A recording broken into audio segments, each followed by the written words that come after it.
Good morning. Good morning. Let me have another sip.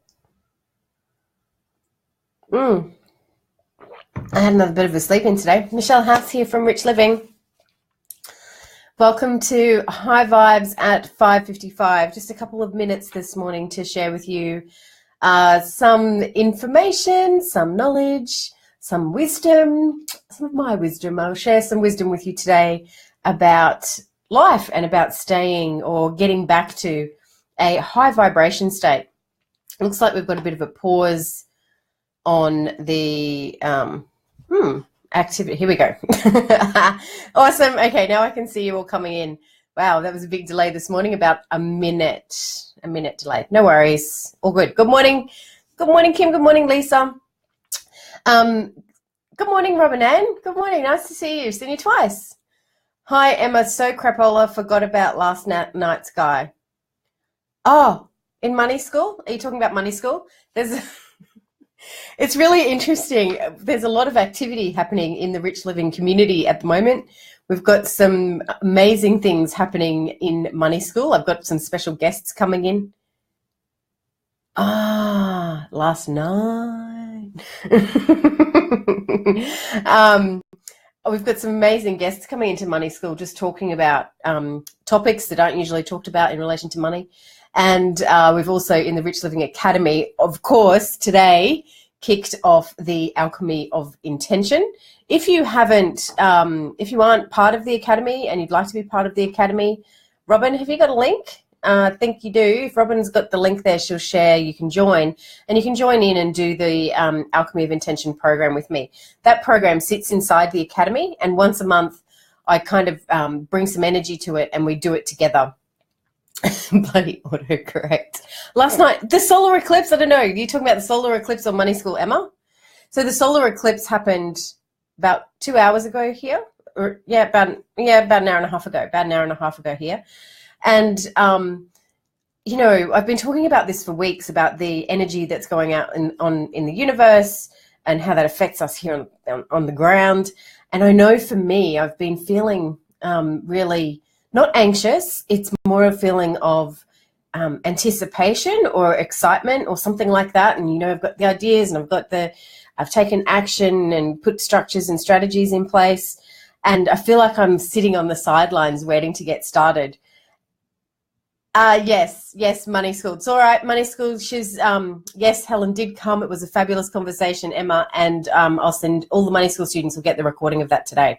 It was awesome. It was really cool.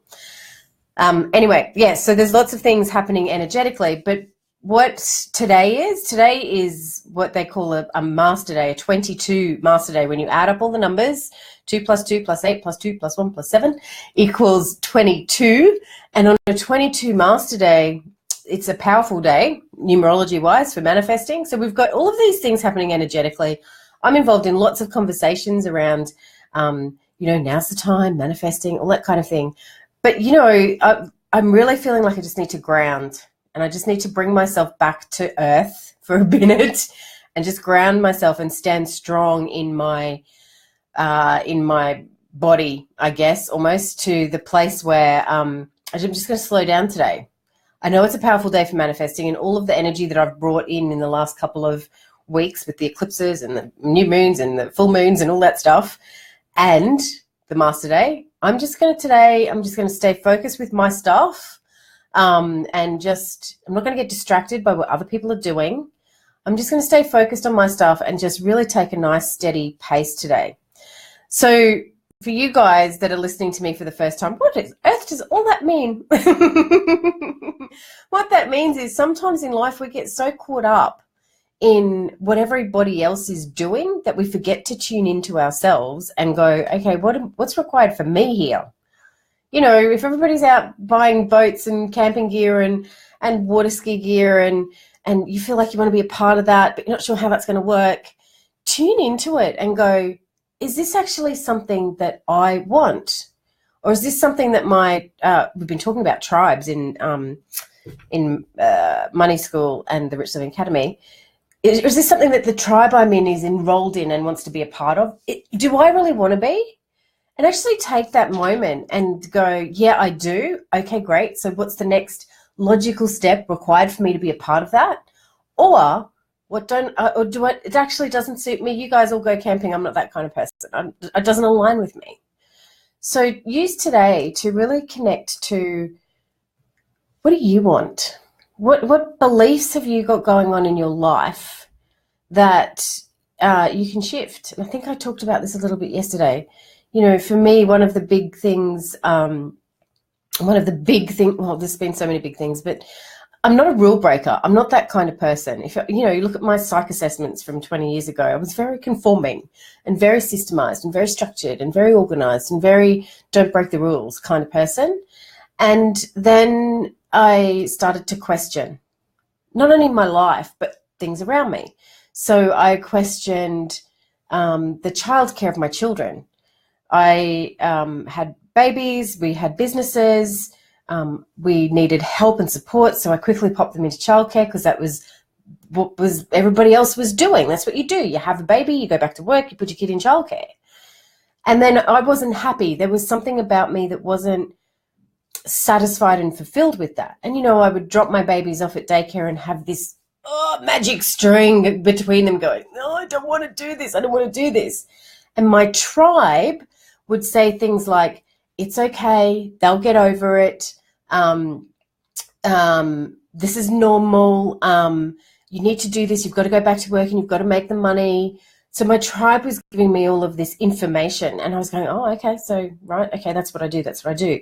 But my body and my spirit were saying, it doesn't feel right for me. It doesn't feel right for me. It took a lot of bravery for me to step out of that space and go, there's got to be another way. I had to get really courageous about going, because, we're the youngest married couple in our extended family, if you like. So I've got all of these people to look up to and look at the way that they did it and copy what they did. And my mum wasn't around at the time, so I couldn't ask her what she did. So I had to engage with the information that my tribe was giving me. And I knew that it didn't feel right. But it took a lot of courage for me to go, there has to be a better way. And then I found a better way with au pairs. So we were one of the first families here in Brisbane that kind of got that ball rolling, bringing in au pairs from other countries. And I remember my tribe saying, what do you want to have another person live in your house for?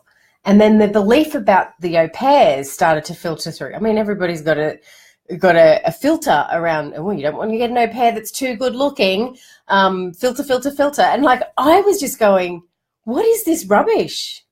I want an au pair because I want my children to be near me and I want to be a part of their world and I want to do that whole child rearing stage in a different way, which I did. But then then we had to break through that, and it was uncomfortable for everybody in the tribe.